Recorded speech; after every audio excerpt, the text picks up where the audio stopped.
یعنی حضرت ابوبکر کے دور، عہد فاروقی میں یعنی حضرت عمر رضی اللہ تعالیٰ، اور عہد عثمانی میں یعنی حضرت عثمان رضی اللہ تعالیٰ عنہ کے دور میں، ان تین پر بات ہوتی۔ عہد صدیقی میں حضرت ابوبکر کے ہاتھ پر بیعت سب سے پہلی بات۔ لوگ یہ بات کرتے ہیں، اور خصوصاً روافض میں یہ بات ہے، شیعہ لوگوں میں، کہ حضرت علی رضی اللہ تعالیٰ عنہ نے حضرت ابوبکر رضی اللہ تعالیٰ عنہ کے ہاتھ پر بیعت نہیں کی تھی، اور اس بات کو اور تقویت ملتی ہے جب تاریخ کی بعض کتابوں میں یہ بات نظر آتی ہے کہ حضرت علی رضی اللہ تعالیٰ عنہ نے 6 مہینے کے بعد بیعت کی۔ تو اس سے یہ ثابت کرنے کی کوشش کی جاتی ہے کہ حضرت علی رضی اللہ تعالیٰ عنہ کے تعلقات حضرت ابوبکر کے ساتھ ٹھیک نہیں تھے، حالانکہ یہ بات غلط ہے۔ حضرت علی رضی اللہ تعالیٰ عنہ نے حضرت ابوبکر کے ہاتھ پر بیعت کی ہے دوسرے دن، اس لیے جب سقیفہ بنی ساعدہ میں بات طے ہوئی، آپ کے سامنے بھی وہ نقشہ آئے گا۔ سقیفہ بنی ساعدہ ایک جگہ ہے مسجد نبوی کے پاس، آج بھی موجود ہے۔ اس میں خلافت کا مسئلہ حل ہوا، اور اس سقیفہ کے اندر تمام لوگوں نے حضرت ابوبکر کو خلیفہ تسلیم کیا۔ یہ ایک خاص مجلس ہوئی تھی، اس میں سب لوگ نہیں تھے۔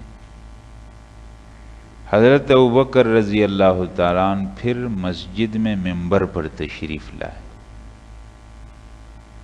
اور سب کے سامنے اس بات کا اعلان کیا، تو جوق در جوق تمام لوگوں نے بیعت کی۔ مجلس میں حضرت علی نظر نہیں آئے۔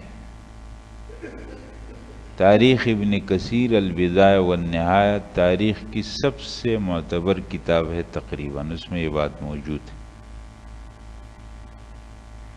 تو حضرت ابوبکر نے پوچھا کہ علی نظر نہیں آتا ہے، تو ان کو بلایا کہ حضرت علی آ گئے، کہا کہ علی آپ نظر نہیں آتے، اس میں نظر نہیں آئے، تو وہ کسی کام میں مصروف تھے، آ گئے۔ حضرت علی نے بیعت کی، اس لیے حضرت علی نے بیعت دوسرے ہی دن کی ہے۔ یہ جو روایت ہے کہ 6 مہینے کے بعد بیعت کی ہے، یہ تجدیدی بیعت ہے، یعنی یہ دوبارہ بیعت کی، تاکہ ان لوگوں کا منہ بند ہو جائے جو یہ کہتے ہیں کہ ان سے تعلقات ٹھیک نہیں تھے۔ یہ بات غلط ہے تاریخی حوالوں سے، اس لیے تاریخ کی ہر بات کو فوراً تسلیم بھی نہیں کرنا چاہیے۔ تاریخ کے اندر لوگوں نے بہت باتیں گڑبڑ کر دی، صحیح سند کے ساتھ بات ہوگی تو اس کو مانا جائے۔ تو اول تو بات یہ ہو گئی، حضرت ابوبکر کے ہاتھ پر بیعت کی ہے، ان کے ساتھ ان کے بہت قریبی تعلقات تھے۔ ارتداد کے فتنے میں حضرت علی کا مشورہ تھا کہ یہ ہونا چاہیے، اور جو مرتد لوگ جزیرۃ العرب میں پیدا ہو گئے تھے، حضرت ابوبکر نے جب ان کے خلاف جنگوں کا فیصلہ کیا تو خود روانہ ہو گئے، اور فرمایا ان جنگوں میں خود بذات خود شرکت کروں گا۔ تو حضرت علی نے ان کو کہا کہ آپ نہ جائیں،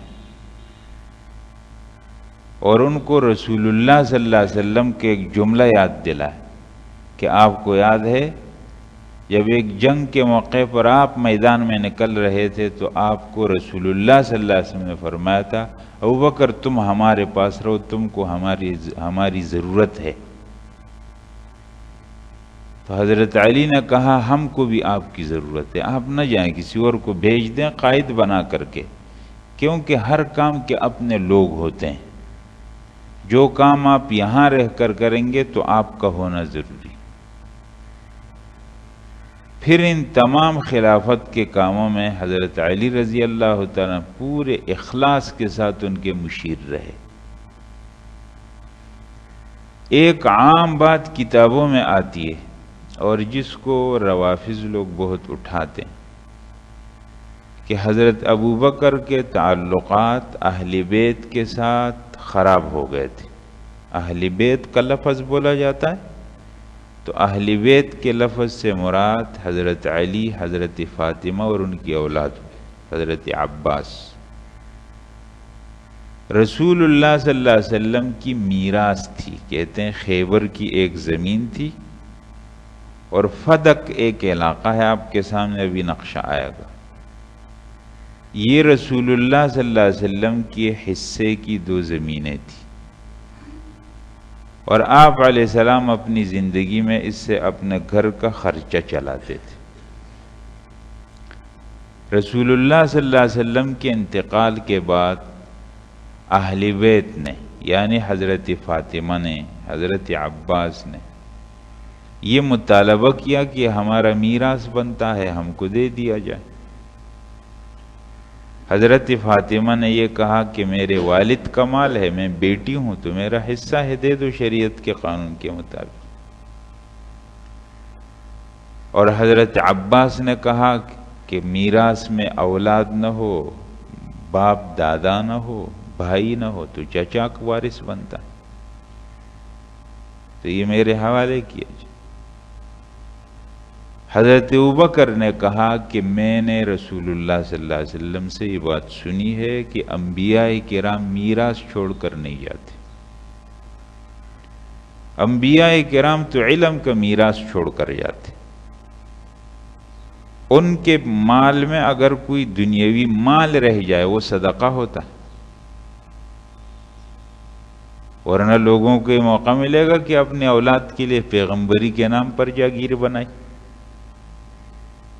اس لیے پیغمبر کا مال نہیں ہوتا، پیغمبر جو چھوڑ دے وہ صدقہ ہے، کوئی ورثہ کو حق نہیں. یہ پوری امت پیغمبر کی وارث ہے. اگر صرف مال سے میراث تو پھر تو خاص لوگ ہی وارث بنیں گے، پھر اور لوگ تو وارث بن ہی نہیں سکتے.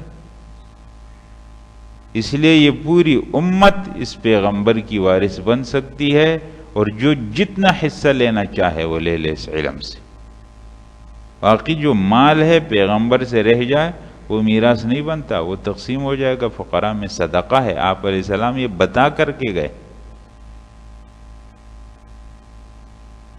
اور جب حضرت ابوبکر نے یہ بات کی تو پھر اس پر کسی نے اختلاف نہیں کیا. حضرت علی نے بھی کچھ نہیں کہا، حضرت فاطمہ نے بھی کچھ نہیں کہا، اور حضرت عباس نے بھی کچھ نہیں کہا.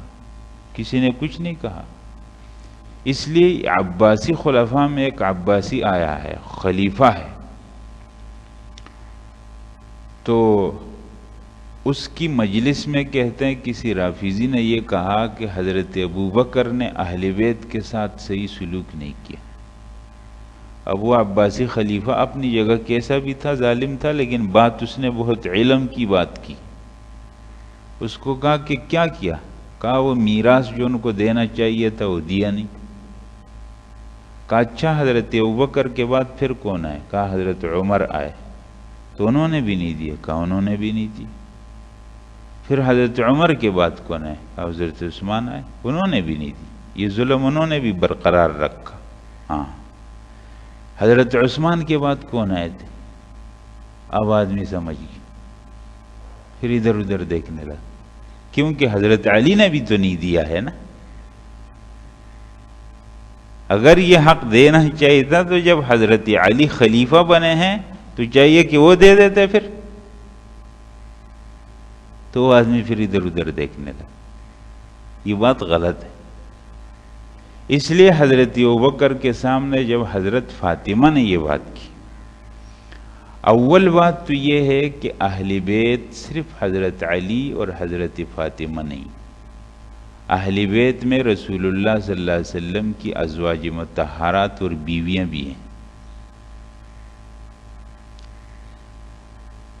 تو حضرت ابوبکر نے فرمایا کہ یہ میں آپ کو میراث کے طور پر آپ کی ملکیت بنا دوں، ایسا تو میں کر نہیں سکتا، کیونکہ رسول اللہ صلی اللہ علیہ وسلم جو بتائے میں تو وہ کروں۔ ہاں اتنا ہے کہ جیسے اس مال کا سارا خرچہ رسول اللہ صلی اللہ علیہ وسلم اپنے گھر اور بچوں پر، اہل پر لگاتے تھے، اب بھی اس کا جو آمدن ہوگی وہ آپ علیہ السلام کے گھر اور آپ کے اہل پر استعمال ہوگی، اس کو میں نہیں استعمال کروں، لیکن ملکیت میں نہیں دے سکتا، اس کا مجھ کو حق نہیں۔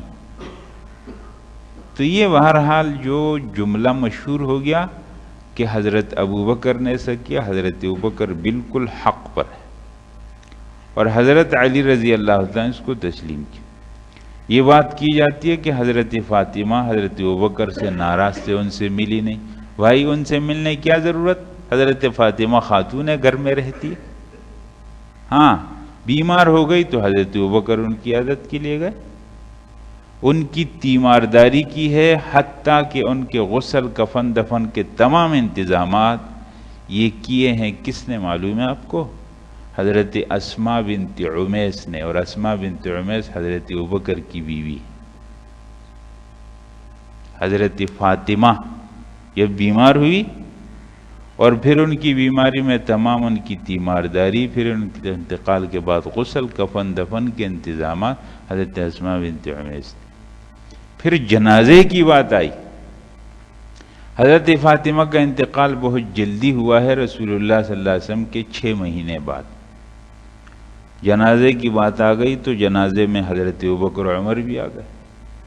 تو حضرت علی نے کہا کہ آپ جنازہ پڑھائیں، نہ کہا آپ پڑھائیں، حضرت علی نے کہا نہیں آپ پڑھائیں، پھر حضرت ابوبکر نے اس کا جنازہ پڑھایا۔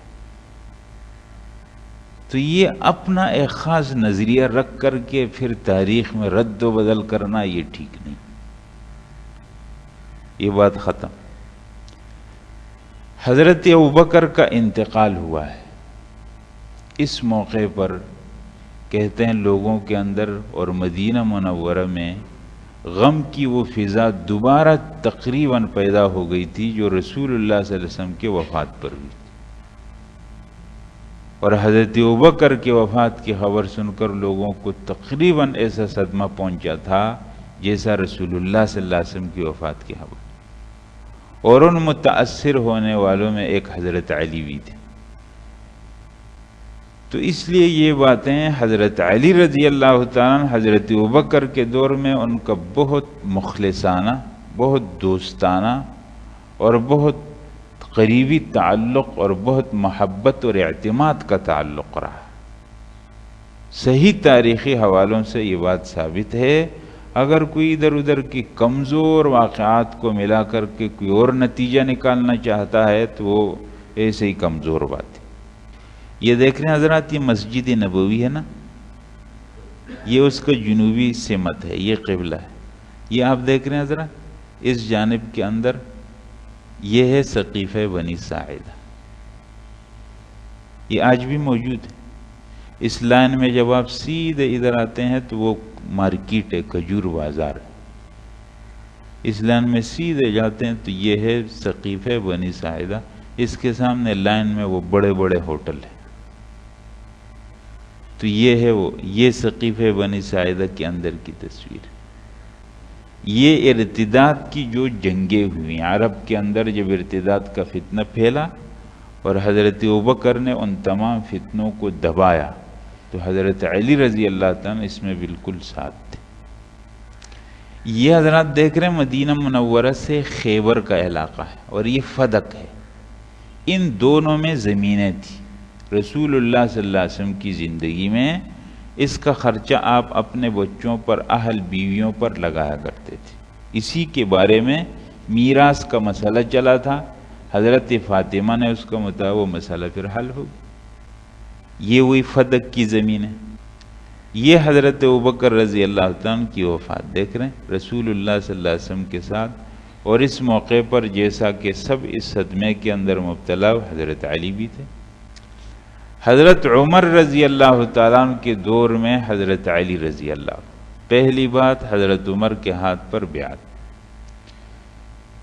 حضرت عمر کے ہاتھ پر بیعت کی حضرت علی نے فوراً، دیر میر اس میں نہیں ہے۔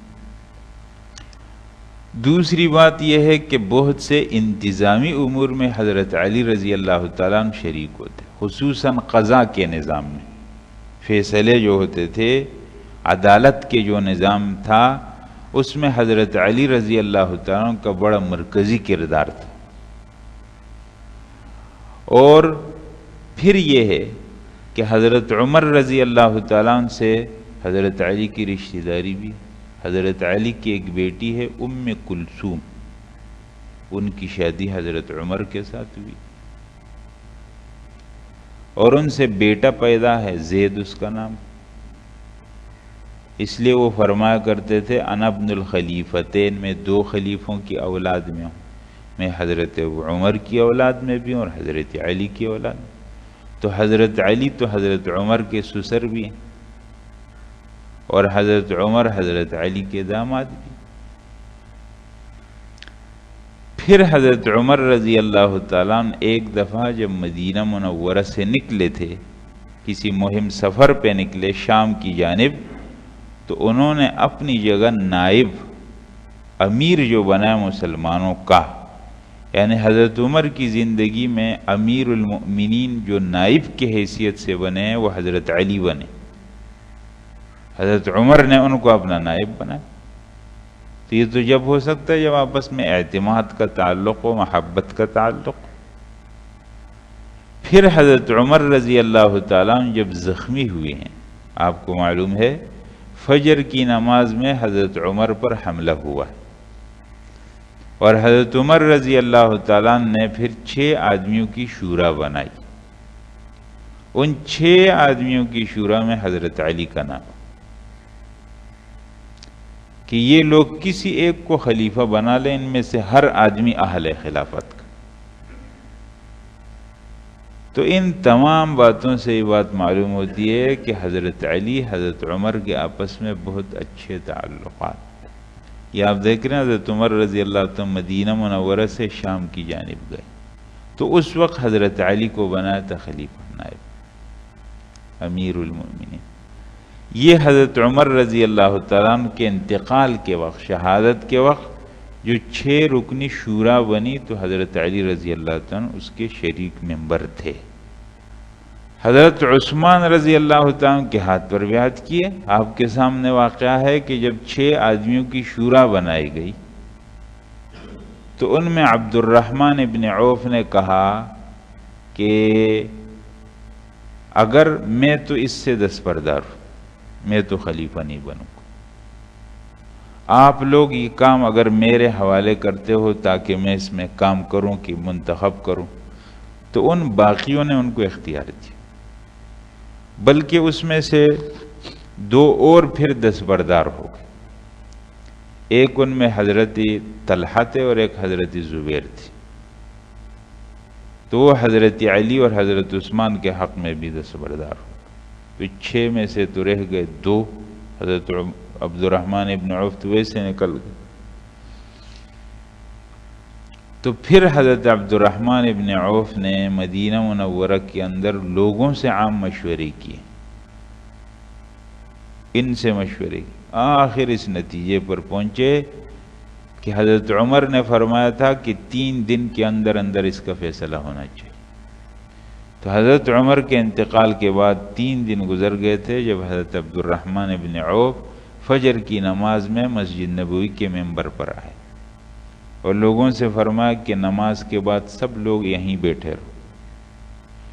پھر حضرت عبد الرحمن ابن عوف نے قریب بلایا اور فرمایا کہ میں نے مسجد مدینہ منورہ کی آبادی کے اندر عام رائے معلوم کی ہے، تو لوگوں کی اکثریت کی رائے حضرت عثمان کی طرف ہے اور حضرت علی کی طرف کچھ لوگوں کی رائے، تو پہلے حضرت علی کو بلایا، فرمایا علی اگر میں آپ کو آپ کے ہاتھ پر بیعت کروں اور آپ کو خلیفہ ان لوگوں کا میں اعلان کروں، لیکن شرط یہ ہوگی کہ آپ کو اللہ اور اس کے رسول اور اپنے سے پہلے جو 2 خلیفہ گزرے انہی کے نقش قدم پر چلنا پڑے۔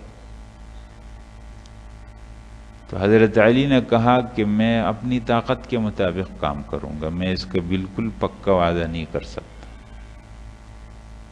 پھر حضرت عثمان کو بلا، تو حضرت عثمان نے کہا میں کروں۔ حضرت عثمان کے ہاتھ پر بیعت کی، اور اسی مجلس میں حضرت علی نے بھی بیعت کی۔ اور پھر آگے حضرت عثمان رضی اللہ تعالیٰ عنہ کے تمام کاموں میں معاونت حضرت علی کرتے تھے۔ جمع قرآن جو حضرت عثمان نے کیا ہے، اس میں حضرت علی رضی اللہ تعالیٰ عنہ بھرپور اپنا کردار ادا کرتے تھے۔ حضرت علی رضی اللہ تعالیٰ عنہ اس امت کے چوٹی کے علماء میں، تو اس لیے وہ تمام امور میں جمع قرآن میں بھی ان کا کردار رہا۔ آخر میں ایک بہت بڑا صبائی فتنہ جب پھیلا، حضرت علی رضی اللہ تعالیٰ عنہ نے اس کے اندر بھرپور کردار ادا کیا۔ صبائی لوگ جو پھر حضرت علی رضی اللہ تعالیٰ عنہ کو اپنا جیسے ایک سرپرست بنانے کی کوشش کرتے تھے، وہ دنیا کو یہ بتاتے تھے کہ ہم تو حضرت علی کے حمایتی۔ وہ جو عبداللہ بن سبا تھا، اس نے تو آخر میں حضرت علی کو خدا کہنا شروع کر دیا، حضرت علی نے اس کو جلا دیا تھا، قتل کر دیا تھا۔ تو لوگ یہ کہتے ہیں، وہ لوگ یہ تأثر دینے کی کوشش کرتے تھے کہ ہم حضرت علی کے حق میں۔ حضرت عثمان رضی اللہ تعالیٰ عنہ کے دور میں آخر میں جب صبائی فتنہ پیدا ہوا، تو حضرت علی رضی اللہ تعالیٰ عنہ نے اس فتنے کے دبانے میں بھرپور کردار ادا کیا۔ اس لیے جب وہ بلوائی لوگ آئے، فتنہ باز لوگ آئے، اور مدینہ منورہ کے باہر انہوں نے پڑاؤ ڈالا، تو حضرت عثمان نے حضرت علی کو بھیجا کہ علی آپ جا کر ان کے ساتھ بات کرو، یہ لوگ کیا چاہتے ہیں۔ تو حضرت علی نے ان کے ساتھ بات کی، انہوں نے کہا ہم آپ کو خلیفہ بنانا چاہتے ہیں۔ حضرت علی نے فرمایا تم جس جگہ کے اندر ٹھہرے ہو اور میرے ساتھ بات کرتے ہو، میں نے اپنے کانوں سے رسول اللہ صلی اللہ علیہ وسلم سے سنا ہے کہ اس جگہ میں ٹھہرنے والا لشکر ملعون ہوگا۔ میں تمہاری باتیں نہیں مانتا ہوں، اگر تم کوئی ٹھیک بات کرنا چاہتے ہو تو کہہ دو، میں خلیفہ سے کر دوں گا تمہارے لیے، یہ باتیں کرنے کی ضرورت نہیں۔ آخر میں جب وہ بلوائی لوگ آ گئے اور حج کے نام پر آئے تھے، وہ بات میں نے بیان کر دیا آپ کے سامنے، وہ تو احرام بن کر آئے تھے، حاجی بن کر آئے تھے، مدینہ منورہ بھی خالی ہو گیا تھا کیونکہ ہر جگہ سے لوگ حج کے لیے جا رہے تھے، اور انہوں نے پھر مدینہ منورہ کے اندر قبضہ کیا۔ تو حضرت عثمان کی حفاظت پر، پہرہ داری پر حضرت علی نے اپنے بیٹوں کو مقرر کیا تھا، اور ایک موقع پر تو حضرت حسن بہت شدید زخمی بھی ہو گئے تھے ان لوگوں کے ساتھ جب ایک بات ہوئی تھی، لڑائی ہوئی تھی۔ آخر میں انہوں نے دیکھا یہ فتنہ باز لوگ کہ ہم کو تو اندر جانے کا کوئی راستہ نہیں ہے، کیونکہ حضرت عثمان کے دروازے پر صحابہ کرام کھڑے تھے، وہ نہیں اندر جانے تھے۔ تو تب پھر وہ لوگ پیچھے دیوار سے پھلانگ کر آئے اور حضرت عثمان کو شہید کیا، اور ان دروازوں والوں کو جب تک معلوم ہو تو حضرت عثمان شہید ہو چکے تھے۔ تو یہ حضرت علی رضی اللہ تعالیٰ عنہ کا کردار آپ کے سامنے آیا خلفائے راشدین کے دور میں۔ تمام خلفائے راشدین کے ساتھ حضرت علی کا بہت اعتماد کا، محبت کا تعلق تھا، اور خلفائے راشدین کو ان کے ساتھ محبت اور اعتماد کا تعلق تھا۔ اگر اس حوالے سے کچھ باتیں تاریخ کے اندر آتی ہیں تو وہ کمزور باتیں ہیں، وہ مضبوط باتیں نہیں۔ یہ ہے وہ فتنے کا کچھ 4 علاقوں سے یہ فتنہ باز لوگ آئے تھے، کوفہ سے، بصرہ سے، شام سے اور مصر سے۔ حضرت عثمان رضی اللہ تعالیٰ عنہ کی جب شہادت ہوئی، یہ بقیع کے اندر حضرت عثمان کی قبر، یہ اس کی جگہ ہے اور یہ خاص وہ قبر۔ تو ان تمام معاملات میں حضرت علی رضی اللہ تعالیٰ عنہ نے بالکل اپنا مثبت کردار ادا کیا۔ حضرت علی کے بارے میں کوئی اس قسم کی ٹھیک یقینی بات ثابت نہیں ہے جس سے معلوم ہوتا ہو کہ حضرت علی رضی اللہ تعالیٰ عنہ ان خلفائے راشدین سے ناراض تھے، ان کے ساتھ ان کے تعلقات ٹھیک نہیں تھے، یہ بات بالکل ٹھیک طور پر ثابت نہیں۔ الحمد لله رب العالمين الرحمن الرحيم مالك يوم الدين اللهم لك الحمد حمدا كثيرا طيبا مباركا اللهم صل على سيدنا ومولانا محمد وبارك وسلم وسلم ربنا آتنا في الدنيا حسنة وفي الآخرة حسنة وقنا عذاب النار. بیماروں کے لیے دعا فرمائے اللہ تمام بیماروں کو شفا نصیب فرمائے. پریشان لوگوں کی اللہ پریشانیاں دور فرمائے. اللہ تمام کی جائز حاجتیں پوری فرمائے. اموات المسلمین کی اللہ مغفرت فرمائے. اللہ پوری امت کی حالت پر رحم فرمائے. سب کو اللہ دین پر حق پر ایمان پر استقامت نصیب فرمائے. ہر قسم کے فتنے سے اللہ سب کی حفاظت فرمائے. سبحان ربک رب العزت عما یصفون وسلام علی المرسلین.